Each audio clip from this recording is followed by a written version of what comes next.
말씀 보겠습니다. 오늘 말씀은 조금 본문이 긴데 다 읽도록 하겠습니다. 사무엘상 28장 3절부터 마지막 절 25절까지 읽도록 하겠습니다.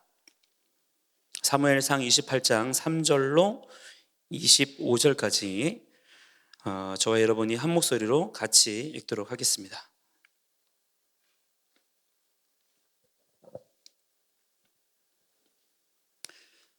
사무엘상 28장입니다.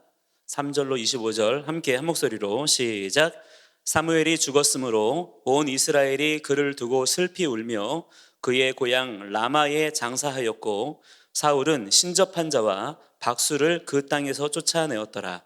블레셋 사람들이 모여 수넴에 이르러 진침해 사울이 온 이스라엘을 모아 길보아에 진쳤더니 사울이 블레셋 사람들의 군대를 보고 두려워서 그의 마음이 크게 떨린지라.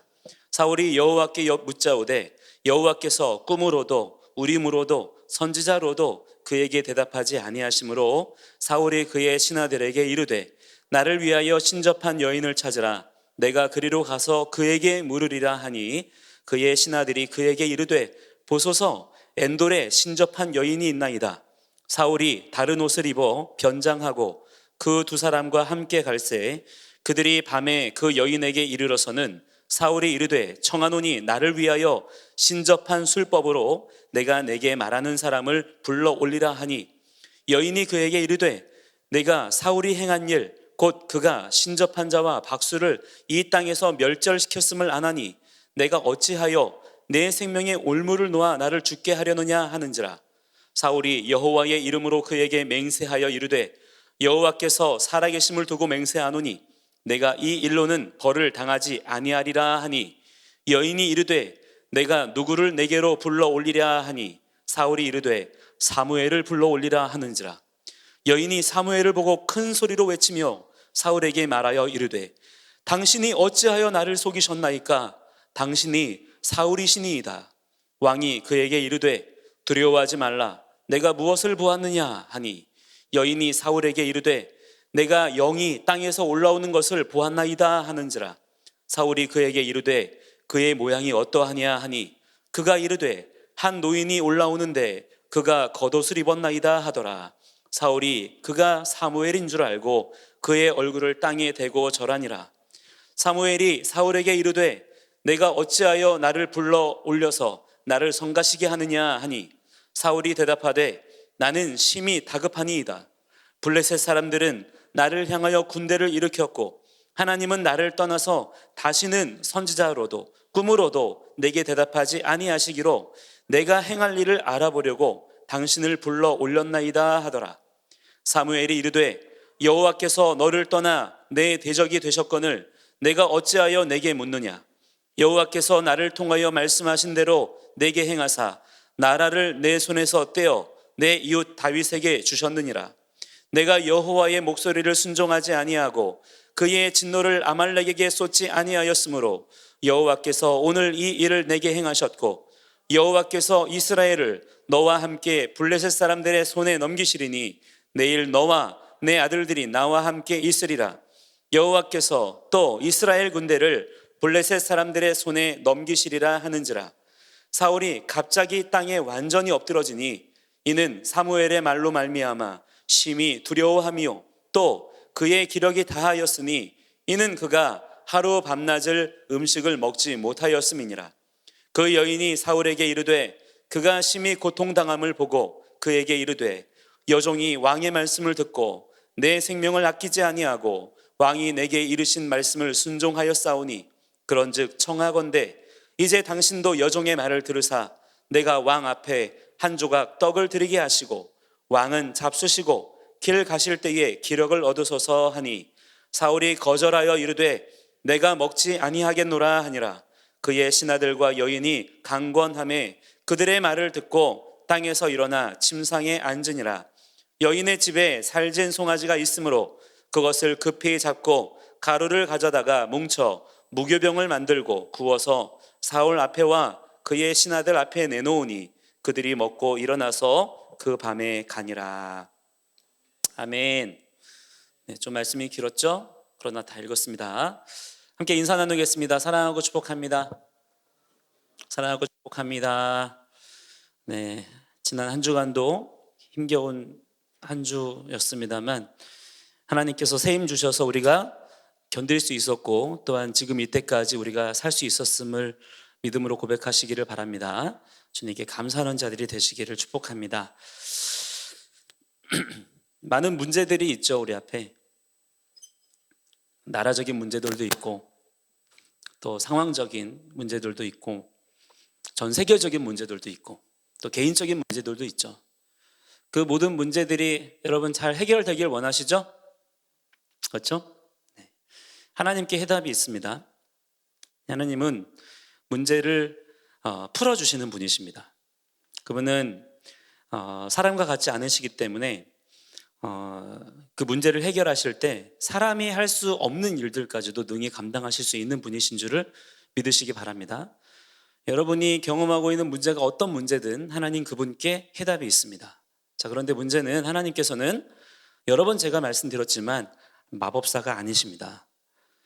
하나님은 마법사가 아니시기 때문에 어떤 마법이나 어떤 신비한 요술로 하나님의 일들을 그렇게 행하시는 것이 아니라 하나님은 창조주시라 그랬죠. 창조주시기 때문에 그분은 신실하신 그분의 뜻 가운데 창조 질서대로 일하십니다. 자, 여러분, 저는 이것을 여러분이 잘 깨닫는 자가 되었으면 좋겠어요. 우리는 하나님이 지으신 하나님의 피조 세계 안에 살고 있습니다. 맞습니까? 또한 우리 자신이 피조물이죠. 우리는 모두가 다 하나님의 창조 질서 안에 거하며 살아가고 있습니다. 자, 그렇기 때문에 문제를 해결하는 방식은 간단해요. 하나님의 창조 질서 안으로 들어가면 되는 거예요. 죄라고 하는 것은 이 하나님의 창조 질서를 무너뜨린 것이 죄의 역사입니다. 자, 그렇다면 예수 그리스도께서 십자가의 보혈의 능력으로 우리 가운데 죄에서 자유함을 얻게 하셨잖아요. 그죠? 그 능력은 무엇이냐면 우리로 하여금 다시 예수님으로 하여금 창조 질서 안으로 들어갈 수 있게 하셨다는 거예요. 그것이 우리를 하나님의 자녀로 다시 삼으셨다는 의미이기도 합니다. 여러분, 어떤 문제가 딱 닥쳤을 때, 어떠한 여러 가지 어려운 상황 가운데 놓였을 때 이 한 가지 사실을 번쩍 떠올리셔야 돼요. 창조 질서. 창조 질서 안으로 들어가시기 바랍니다. 할렐루야.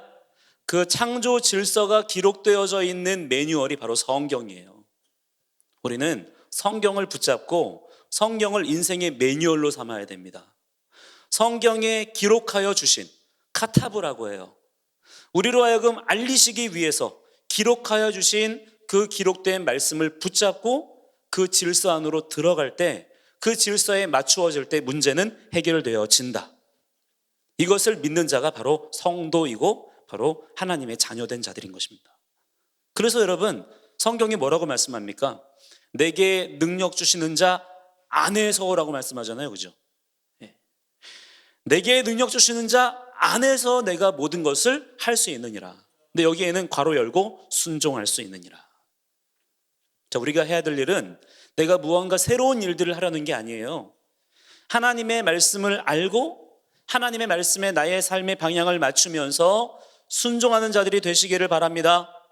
순종이 열쇠입니다. 순종은 그냥 말 잘 듣는 게 아니에요. 제가 여러분에게 또한 이것도 말씀드렸죠. 순종은 미련한 사람은 순종 못합니다. 힘이 없는 사람은 순종하고 싶어도 못해요. 그렇기 때문에 반드시 성령님을 통하여 지혜와 계시의 영이 임해야 되고요, 성령의 권능을 받아야지만 우리가 순종할 수 있어요. 할렐루야. 여러분, 성령의 충만함을 받으시기 바랍니다. 그래서 순종으로 돌파하는 자가 되셔야 된다는 거예요. 청년은 능숙하게 돌파하는 자입니다. 여러분 자신이 청년입니까? 청년은 나이를 말하는 게 아니에요. 사실 우리는 모두가 다 청년입니다. 여러분의 아버지, 어머니도 또한 나이 드신 어르신도 다 청년의 때를 살아갈 수 있어요. 어떻게 하는 것이냐? 바로 지금 이 순간 나에게 세임 주시는 하나님을 집중하는 것입니다. 하나님께서 나에게 지혜와 계시의 영을 주시고 나에게 권능을 주신다라는 믿음으로 걸어가는 자는 청년입니다. 그렇기 때문에 반대로 말하면 나이가 젊어도요, 노인네처럼 살아갈 수가 있는 거예요. 내 몸이 건강해도 실제 사는 모양은 다 죽어가는 늙은이처럼 살아갈 수가 있는 거예요. 여러분 청년이십니까? 청년답게 사시기 바랍니다. 청년답다는 것은 말씀 붙잡는 얘기예요. 세상이 여러분에게 보여주는 청년다움에 속지 마세요. 그것은 진정한 청년다움을 속이는 것입니다. 변질시키는 거예요. 진정한 청년다움은 하나님의 말씀과 관계 있어요. 말씀 더욱 붙잡는 자들이 되시기를 바랍니다. 하나님께서 천지를 창조하시고 사람을 지으시고 그 사람을 어디에 두시냐면 에덴의 동산을 창설하시고 그랬죠? 에덴 동산이라 그러잖아요. 그 말은 다른 말로 하면 에덴은 동산이다 이 뜻이에요. 여러분 에덴은 동산입니다. 에덴은 어떤 뜻이 있냐면 기쁨이란 뜻이 있어요. 여러분 기쁘기 원하시죠? 행복하기 원하십니까? 엔조이 하기 원하시나요? 기쁨 안으로 들어가기 원하십니까? 여러분 기억하세요. 기쁨은 에덴은 동산에 있습니다. 할렐루야. 동산이라고 쓰인 간이라는 단어는요 원래는 울타리라는 뜻이에요. 여러분 울타리 아시죠? 목장 가보셨어요? 울타리 쳐져 있잖아요. 그죠? 그 울타리 안에 들어와 있어야 내 양이에요. 울타리 밖에 있는 건 내 양이 아니에요. 울타리 안에 있을 때 보호함과 인도함과 또한 양식의 공급을 받을 수가 있습니다. 할렐루야. 여러분 우리가 힘써야 될 건 뭐냐면 울타리 안에 거하기를 힘쓰는 자들이 돼야 돼요. 근데 자꾸 울타리 밖으로 나가려고 하는 거예요. 그러니까 주어졌던 기쁨까지도 빼앗기는 것입니다. 여러분 기억하셔야 돼요. 우리의 삶은 하나님께서 동산에 두기를 원하셨어요. 그러니까 동산으로 들어오세요. 자꾸 울타리 안으로 들어오셔야지 돼요. 지금 내가 어디에 있는지를 보셔야 돼요. 나의 영적 포지션이 어디에 있는가. 여러분 힘들어요? 여러분 막 요즘의 삶이 어렵습니까? 그렇다면 상황 탓, 환경 탓, 남 탓할 게 아니라 헬조선이 이러지 말고 지금 내 영적 포지션이 어디인지를 봐야 돼요. 내가 지금 울타리 안에 있나 내가 울타리 밖에 있나를 봐야 돼요. 그래야 진짜 이유가 보이는 거예요. 내가 모든 거 다 가졌어도요 울타리 밖에 있으면 기쁨이 없는 거예요. 왜? 하나님의 창조 질서가 그래요. 하나님의 창조 질서 안에서는 기쁨이라고 하는 것은 메마르지 않는 기쁨이라고 하는 반드시 동산 안에서만 누릴 수 있는 거예요. 여러분 이것을 그리스도 예수 안에서 믿음으로 붙잡는 자가 되시길 바랍니다. 여러분 그래서 세상에 잘났다는 사람들, 다 가진 것 같은 사람들 우리가 보기에는 정말 부족함이 없어 보이는데 그냥 죽어버리잖아요. 자기의 인생을 끝내버리잖아요. 행복하지 않다고, 비참하다고. 왜 그럴까요? 창조 질서를 거스를 수가 없기 때문이에요. 여러분 창조 질서를 거스르지 마시고 들어오세요. 울타리 안으로 들어오세요. 뭔가 묶여있는 것 같고 뭔가 매여있는 것 같은가요? 여러분 속는 거예요. 울타리 밖은 더 위험합니다. 우리를 죽이려는 자들로 바글바글해요. 여러분 세상에 이 치열한 경쟁 체제가 당연한 것 같으세요? 여러분 완전히 비진리에 속고 있는 겁니다. 하나님의 창조 질서 안에서 하나님께서 우리에게 명령하시는 것은 샬롬이에요. 부활하신 예수 그리스도께서 그분의 제자들에게 나타나셔서 가장 먼저 말씀하신 게 뭐죠? 부활하신 예수님이 그분의 제자들을 찾아가셔서 가장 먼저 하신 이 말씀, 너희는 평안하냐? 평안하라. 샬롬. 샬롬은 하나님의 안에 거할 때 누리는 평안입니다. 하나님이 우리의 왕 되실 때 누리는 평안이에요. 여러분 하나님 안에서 그리스도 안에서 샬롬 하시기를 주의 이름으로 축복합니다.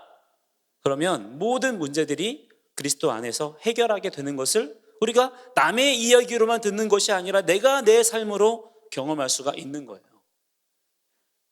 간증이라는 것은 특별한 남의 이야기가 아니라 바로 나의 이야기가 돼야 될 줄 믿습니다. 자, 그래서 여러분 두 가지가 중요해요. 첫 번째, 삶의 기준을 세워야 된다.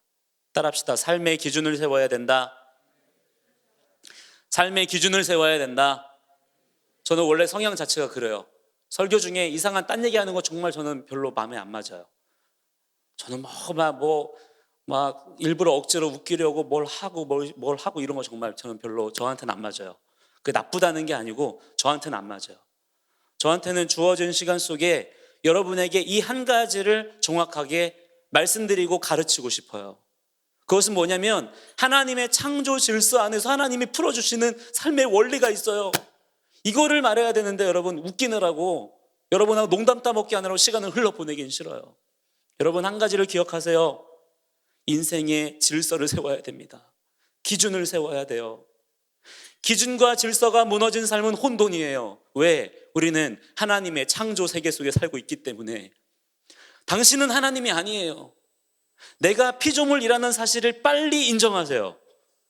자꾸 자기가 은연중에 하나님인 것처럼 생각하는 사람들이 있어요. 말은 그렇게 안 하겠지만 실제 사는 모양을 보니까 그래요. 하나님께 물어보지도 않고 자기가 마치 자기 인생의 주인인 것처럼 다 결정하고 선택해요. 자기가 하나님인 줄 아는 거예요. 그러니까 엉망진창인 거예요. 여러분, 인생의 기준과 질서를 찾으시고 붙잡으시기 바랍니다. 그게 어디에 있어요? 말씀에 있습니다. 기록된 말씀. 헷갈리지 말라고. 들은 것은 잊어버리니까 아예 카타브 기록해서 주셨어요. 헷갈리지 말라고. 정확한 기록으로 우리에게 보게 하신 줄을 믿으시기 바랍니다. 이 말씀 붙잡고 그 기준대로 걸어가야 우리가 우리의 인생길을 힘있게 자신있게 걸어갈 수가 있는 거예요. 자, 두 번째는 그 말씀이 기준이 되어서 우리는 성령의 음성을 들으며 걷는 자가 되어야 될 점 있습니다. 할렐루야. 자, 말씀의 기준을 세우는 것이 성경 많이 안다고 해서 말씀의 기준이 저절로 세워지는 게 아니에요. 성경의 말씀은 내 안에 재료입니다. 재료. 불이 타기 위해선 땔감이 필요하죠. 그런 연료와 같은 거예요. 말씀은 우리 안에 성령의 불이 타오르도록 하는 연료와 같아요. 여러분 연료 채워야 돼요. 여러분의 연료 게이지를 보세요. 지금 연료가 채워져 있는지 앵꼬 바닥에 나 있진 않은지 여러분 채우시기 바랍니다. 항상 우리는 연료 게이지가 만땅으로 차 있어야 돼요. 왜? 우리 안에 성령의 불이 꺼지면 안 되니까. 그래서 여러분 기름을 준비하는 자가 돼야 될 줄 믿습니다. 마지막 때에 기름을 준비하는 자가 슬기로운 자라고 예수님께서 말씀하시잖아요. 불을 꺼뜨리지 말라는 거예요. 말씀을 우리가 알았다고 해서 되는 것이 아니라 여러분 그 알고 있는 말씀이 우리 가운데 깨달아져야 돼요. 내가 알고 있는 말씀이 다가 아니에요. 내 지식의 차원으로 아는 게 아니에요. 말씀은 성령 안에서 깨달아져야 돼요. 여러분 말씀의 깨달음을 얻을 때 느끼는 그 즐거움, 그 카타르시스를 아시나요? 제가 변태가 아니에요. 저는 그것을 느낍니다. 말씀이 깨달아질 때 느껴지는 그 짜릿한 감정이 있어요. 여러분 그런데 이것은 몇몇 특별한 사람에게만 하나님께서 허용하신 게 아니라 원래 우리 모두에게 다 허락하신 거예요. 근데 이 기능이 이것이 지금 마비되어 있어요. 여러분 이것이 그리스도 예수 안에서 회복되어 주시기를 축복합니다.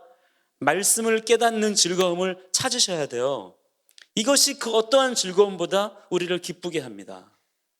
말씀의 깨달음을 통해 성령의 음성을 듣는 자가 돼야 돼요.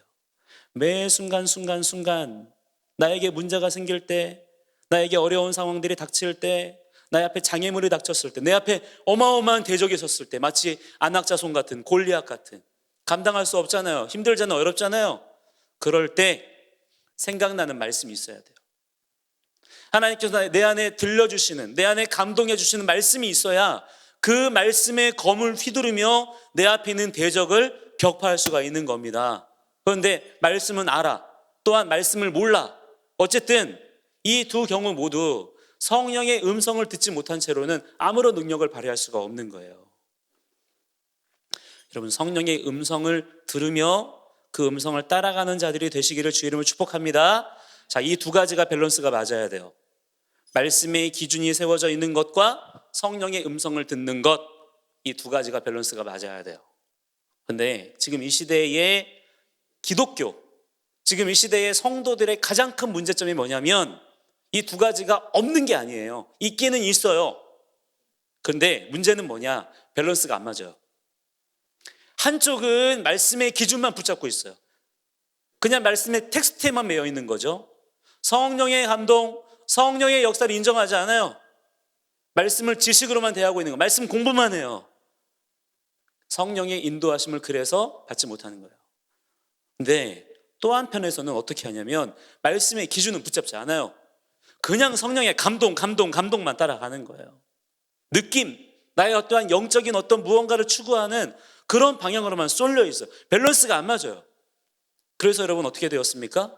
돌파가 일어나지 않는 거예요. 각자 저마다 다 무언가를 열심히 하고는 있어요. 근데 정작 교회가 그리스도의 몸으로서 이 땅 가운데, 이 시대 가운데 이루어내야 되는 영적인 돌파가 일어나지 않는 거예요. 여러분 혹시 보셨어요? 요즘 시대 가운데 교회가 승리하는, 교회가 돌파하는 일들 여러분 보신 적이 있으십니까? 너무나 어려운 거예요. 너무나. 여러분은 어때요? 여러분이 교회지 않습니까? 여러분은 살면서 어떠셨어요? 지난 일주일만 놓고 보아도 돌파한 일이 많아요? 아니면 돌파 당한 일이 많아요? 그 이유가 있어요. 밸런스가 안 맞는 거예요. 어떤 경우는 둘 다 없는 사람들도 있고, 이건 뭐 말할 것도 없고, 내가 무언가를 열심히 하기는 하는데 뭔가 하나님의 임재하심, 동행하심이 느껴지지 않는다. 여러분 그거는 정확해요. 이 이유 때문입니다. 밸런스가 안 맞는 거예요. 하나님 말씀대로 하지 않고 있다는 증거예요. 여러분 어느 편이세요? 말씀의 기준만 붙잡고 있는 편이세요? 아니면 성령의 감동 따라 가는 편이세요? 어떤 편이세요? 전체적인 비중은 어디가 많을까요? 말씀의 기준을 붙잡으려고 하는 그쪽에 치우치는 부분이 A라고 한다면 성령의 감동만을 쫓아가는 부류가 B라고 합시다. A와 B 중에 어느 부류가 더 비중이 클까요? 여러분이 느끼기에, 생각하기에. 잘 모르겠어요? 그러면 둘 중에 뭐가 쉬워 보이나를 생각해 보시면 돼요. 뭐가 쉬워 보이세요? 말씀의 기준만을 붙잡는 것과 성령의 감동만을 따라가려고 하는 것과 어느 것이 더 쉬워 보이세요? 어느 게 더 쉬워 보이세요? 너무 어려워요? 맞아요. 그거 쉽잖아요, 그죠? 왜? 내 느낌 따라가면 되니까. 내 기분 따라, 내 감정 따라 가려고 하는 거예요. 모든 거를 내 기분 맞추려고 하는 거예요. 그래서 그런 일이 훨씬 더 많아요. 여러분 오늘 본문 가운데 나오는 이 사울이 그랬어요. 오늘 본문의 내용을 전부 다 강의하기에는 시간이 부족합니다. 근데 오늘 사울을 보시면 어떤 모습을 볼 수 있나요? 지금 블레셋과의 전쟁을 앞두고 지금 너무 두려운 마음이 찾아왔어요. 왜 그럴까요? 자, 어떤 문제가 닥쳤는데 두려움이 쑥 밀려 들어와요. 자, 무엇 때문일까요? 그 상황 자체가 너무나 무서운 상황이어서 어쩔 수 없는 걸까? 물론 우리가 어떤 상황들 가운데 일시적으로 두려움을 느낄 수 있어요. 근데 그 두려움을 그냥 마냥 붙잡고 있는 것, 두려움이 지속되는 것은 반드시 영적인 문제로 보셔야 됩니다. 자, 어떤 영적인 문제일까요? 지금 하나님께 집중하지 못하고 있다는 거예요. 지금 하나님 안 보고 있는 거예요. 하나님이 아니라 지금 그것에만 집중하고 있는 거예요. 문제가 커 보여요. 하나님이 보이지 않아요. 그러면 두려움이 내 안에 역사합니다. 자, 두려움은 반드시 원망과 불평으로 이어지게 되어 있어요. 그래서 오늘 뭐라고 말씀하나 6절에 보니까 사울이 여호와께 묻자오되 여호와께서 꿈으로도 응답하지 않으십니다. 우림으로도 선지자로도 나에게 응답하지 않으십니다. 불평하고 원망하는 것을 볼 수 있죠. 하나님께 책임 전가하는 거예요. 나는 하나님의 뜻대로 하고 싶은데 하나님이 말씀해 주시지 않으니까 어쩔 수가 없다 이거예요. 그래서 결국에 사울이 찾아가는 데가 어디예요? 신접한 여인을 찾아가죠. 여러분 이 당시에는 신접한 여인을 찾기가 그리 쉽지 않았어요. 왜냐하면 사울이 성령으로 충만하였을 때, 하나님만을 바라보며 살았을 때 하나님께서 그에게 주신 감동이 뭐였냐면, 명령이 뭐였냐면 이스라엘 땅 가운데 하나님의 말씀의 법으로 다스려져야 되는 그 나라 가운데 모든 신접한 잔을, 술객들 다 없애버려라, 물리쳐라라고 말씀하셨기 때문에 이미 다 눈에 보이는 신접한 자들, 술객들 다 죽여버렸어요. 없애버렸어요. 그런데 여전히 남아있던 자들이 있었나 봐요. 사울이 명령을 내려서 그를 찾으라는 거예요. 그런데 그리 어렵지 않았나 봐요. 신하들이 금방 찾아요. 그렇죠? 금방 찾아요. 그 말이 떨어지기가 무섭게 신하들이 보소서, 엔돌에 신접한 여인이 있습니다. 그 소문을 듣자마자 사울이 부랴부랴 그 부하들과 함께 짐을 챙겨가지고 변장을 해요. 왜? 자기가 신접한 여인들 또한 술객들 다 죽이라고 했는데 자기가 왕이 되어가지고 그 사람들 찾아가는 게 사람들에게 보이면 부끄러울 거 아니에요. 수치스러운 일이잖아요. 그러니까 변장을 하고 가는 거예요. 지체하지 않고 떠납니다. 그만큼 사울 자신에게는 뭔가 급박한 그런 상황이었다는 거죠. 자, 가서 뭐 합니까? 사무엘을 보여달라 이거예요. 제가 사무엘에게 물어보겠다 이거예요. 그리고 사무엘을 신접한 여인을 통해서 만나요. 그죠? 네. 자, 많은 분들이 이 본문들을 보면서 이렇게 질문을 해요. 과연 이 신접한 여인이 불러낸 사무엘은 진짜입니까? 가짜입니까? 왜 항상 성경을 보면 이런 것만 궁금할까요? 네, 항상 이런 것만 궁금해요. 이 말씀을 통해서 우리가 어떠한 기준과 질서를 붙잡아야 되는지는 별로 안 궁금하고 꼭 이런 것만 궁금해. 이 사무엘은 진짜입니까? 가짜입니까? 이런 것만 궁금한 거야. 여러분, 영적인 세계가 있어요. 그죠? 실제로 영적인 세계와 교접하는 자들이 있습니다. 지금 여기 나오는 신접한 여인은 쉽게 말해서 무당이에요. 여러분, 지금도 우리 서산에도 무당이 많죠? 그죠? 제 집 근처에도 이상하게 제 집 근처에 무당들이 많아요. 무당들이 깃발 꽂혀 있는 집이 많은데 그 사람들 그냥 깃발 꽂아 놓은 거 아니에요. 실제로 그 사람들이 영적으로 교감을 이루고 있는 거예요. 어떤 영과. 그래서 나름대로 그들 세계에 영적으로 소통하는 것들이 있어요. 근데 문제는 여러분, 우리가 교통해야 되는 영은 그런 수많은 잡다한 영들이 아니라 우리는 성령님과 교제하는 자들이 되어야 될 줄 믿습니다. 성령 하나님 그분 한 분과 교제하는 자들이 되어야 돼요. 성령님은 반드시 말씀을 통해서만 우리에게 감동 주시고 말씀을 통해서만 역사하시는 분이십니다. 근데 사울이 말씀은 지금 놓쳐버린 채 지금 눈앞에 보이는 현상, 감동만을 찾아서 지금 신접한 여인과 교감하고 있는 거예요.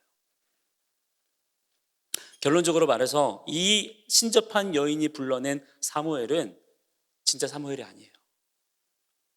마귀가 이러한 상황들을 통해서 사울을 미혹하고 사울로 하여금 완전히 그 눈을 흐리게 하려는 완벽한 그런 어떤 미혹, 어떤 작전이었던 것입니다. 여러분, 그래서 사울이 실제로 어떻게 되나요? 이 말을 듣고 나서 완전히 그 마음이 낙심하게 되고 낙담하게 됩니다. 자, 이러한 말을 정말로 성령 하나님께로부터 들었다면 그 마음이 어떻게 변화되어야 되겠어요? 아, 내가 잘못하였구나. 내가 하나님 말씀을 떠났구나. 내가 하나님께 엎드리지 않았구나. 하나님께로 나아가 자기의 신앙을 회복해야 되지 않겠어요? 다시 말씀 붙잡아야 될 거 아니에요. 아, 내 안에 말씀의 기근이 찾아왔구나. 내가 왜 말씀대로 하지 않았지? 내가 왕인데, 이스라엘 나라의 왕인데 내가 왜 하나님의 뜻대로 행하지 않았을까? 회개하고 돌이키는 가운데 하나님께로 나아가야 될 거 아니에요. 여러분, 이 사울이 이 사무엘로 부름받은 자의 말을 듣고 그 열매가 무엇입니까? 낙담하는 거예요. 절망하는 거예요. 원망하고 불평하고 삶의 모든 소망을 잃어버리는 거예요. 그리고 결과적으로는 나중에 이 마지막 부분에 가서 어떤 일이 벌어집니까? 사울과 그의 부하들이 이 신접한 여인이 주는 음식을 먹고 일어나잖아요. 하나님이 주시는 새 힘 얻어서 일어나는 게 아니라 이 신접한 여인이 주는, 우상 숭배자가 주는, 전혀 하나님과 교감하지 아니하고 다른 영과 교감하는 그들이 주는 음식을 먹고 일어났다라고 하는 것은 지금 이 시기에 사울의 영적 상태, 사울의 부하들의 영적 상태가 어떠했는가를 보여주는 거예요. 여러분, 말씀 없는 감동을 조심하셔야 돼요. 말씀 없는 응답을 조심하셔야 돼요. 말씀의 기준을 여러분 가운데 회복하시게 되기를 주의 이름으로 축복합니다. 질서는 순서예요. 질서를 지킨다라고 하는 것은 순서를 지킨다라는 말과 같은 얘기예요. 여러분, 순서가 있어요. 먼저는 뭐냐면 내 안에 하나님의 말씀의 법이 있어야 됩니다. 어떤 사람은 그래요. 말씀을 안다고 다냐? 말씀을 지식적으로 안다고 다냐? 누가 다랬어요? 제가 그거 다라고 했습니까? 다가 아니에요. 물론 그래요. 하나님 말씀을 내가 열심히 공부했다고 해서 그 사람이 성령 충만한 게 아니란 말이에요. 여러분, 그렇게 오해하지 마세요. 그러나 여러분, 말씀을 지식으로 아는 것은 매우 아주 중요합니다. 하나님이 우리의 뇌를 그렇게 지으셨어요. 우리의 뇌 안에 하나님의 지식, 하나님의 말씀의 지식을 담아 놓을 수 있도록 탁월하게 지으셨어요. 이 뇌를 하나님의 창조 질서대로 맞춰 사용하세요. 열심히 말씀 보시고 연구하시고 암송하시고 하셔야 되는 거예요. 그건 우리의 마땅한 의무입니다. 여러분의 뇌를 효용성 있게 사용하시라 이 말이에요. 그런데 그걸 가지고 여러분이 뭘 해야 되느냐? 이 말씀들을 통해 성령의 음성을 듣기를 사모하는 자들이 되시기를 축복합니다. 여러분이 기도하셔야 돼요. 먼저는 연료 채우세요. 연료를 채우셔요. 연료도 없이 주여 성령의 충만함을 주시옵소서 이러니까 안 오시죠. 불이 안 타는 거예요. 그러니까 가끔 주세요. 가끔 연료가 바닥인데도, 연료가 거의 없는데도 어떤 집회나 어떤 수련회 때 가서 들은 요만큼의 말씀, 거의 바닥에 찔끔 있는 그 말씀 기름, 거기에 불을 내려주시는 경우들이 종종 있어요. 자, 그래서 그렇게 은혜 받으면 어떤 욕구가 생기냐면 말씀 읽고 싶은 욕구가 생겨요. 그럼 그거를 더 키워서 붙잡고 나가야 되는데 어떻게 됩니까? 그러기보다는 이 느낌이 좋은 거야. 그래서 여기 있는 기름만큼만 타다가 사가라 버려요. 수련회 갔다 오면 3일밖에 못 가잖아요. 그죠? 하루 이틀 3일, 길어야 일주일. 그 이유가 있어요. 말씀을 채우지 않았기 때문에 그래요. 여러분, 먼저 하나님의 말씀을 여러분의 심령 가운데 채우시기 바랍니다. 그리고 성령님을 구하세요. 성령의 불이여 내가 임하여 주시옵소서. 성령의 불은 말씀을 깨닫게 하십니다. 할렐루야. 말씀이 깨달아지는 역사를 우리가 경험하고 그 성령의 음성을 들으며 우리가 걸어가야 되는 거예요. 여러분, 인생은 그렇게 사는 거예요. 인생은 원래 그렇게 사는 거예요. 이거 해보고 저거 해보고 아무것도 해보고 이것도 해보고 저것도 아무것도 안 되니까 어쩔 수 없이 에이 모르겠다, 최후의 선택이다. 그래서 한번 성경이나 볼까? 성령님의 인도하심 받아볼까? 그래서 하는 게 아니라 여러분, 원래 인생은 그렇게 사는 거예요. 왜? 우리 모두가 다 하나님이 지으셨잖아요. 맞죠, 여러분? 우리가 살아가는 세상도 하나님이 지으신 세계 맞죠? 여러분, 이 원리를 붙잡으셔야 돼요. 그러면 인생이 너무 심플해요. 항상 기뻐하라, 쉬지 말고 기도하라, 범사에 감사하라, 이런 말씀 들으면 짜증났죠? 어떻게 기뻐만 하며 살아? 어떻게 감사만 하며 살아? 그러잖아요. 얼마나 힘든 일이 많은데 하나님은 진짜 인간이 아니시라 모르시나 봐. 그랬죠? 여러분, 그렇지 않아요. 하나님은 인간이 되어 보셨어요. 되어 보셨죠? 그분은 다 아세요. 그리고 사실은 그분이 우리를 지으셨어요. 항상 기뻐할 수 있습니다. 할렐루야. 범사에 감사할 수 있습니다. 어떻게 쉬지 않고 기도할 수 있어? 할 수 있어요. 어떻게 할 수 있나요?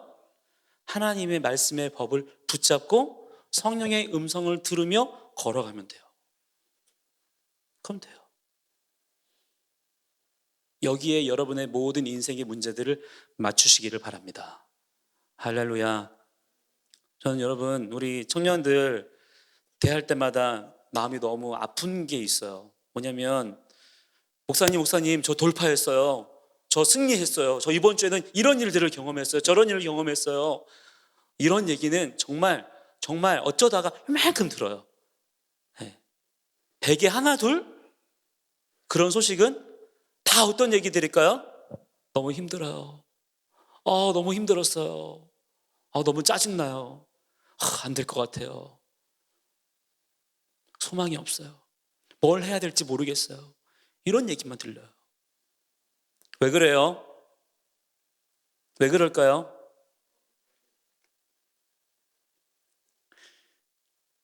하나님을 여러분 창조주로 인정해 드리시기 바랍니다. 그리고 나는 피조물이잖아요. 이거 여러분 기분 나빠요? 내가 하나님이 아니어서 자존심 상하시나요? 아니죠? 인정하세요. 기분 나쁠 게 뭐가 있어요? 그게 맞지. 내가 피조물이기 때문에 하나님을 하나님으로 인정해 드리는 게 마땅하고도 당연한 것입니다. 그리고 그 관계 안에서 해야 될 일이 너무나 심플해요. 창조주이신 하나님께 나의 삶을 맞추면 되는 겁니다. 할렐루야. 여러분 샬롬 하시길 축복합니다. 여러분 에덴의 동산에 거주하시는 자들이 되시길 축복합니다. 그 안으로 들어오세요. 울타리 안으로 들어오세요. 놀라운 일들을 여러분 경험하게 될 줄을 믿습니다. 아멘. 자, 우리 찬양할까요? 우리 만 가지 이유 아까 불렀던 거 우리 2절 3절 같이 부르면서 찬양하고 기도할 텐데, 자 여기 2절 3절 가사에 보시면 어떤 가사가 있냐면 2절에 이렇게 써 있어요. 노하기를 더디하시는 주, 그의 크신 사랑 넘치네, 주의 선하심을 내가 노래하리라. 이렇게 되고 3절 가사에는 곧 그날에 나의 힘 다하고, 죽을 날 말하는 거죠. 그죠? 그 날을 말하고 있는데 어떤 날이냐면 나의 힘 다하고 나의 삶의 여정 마칠 날을 말하는 거예요. 그날에 나의 죽을 날에도 나는 끝없는 찬양을 주님께 드리기 원합니다.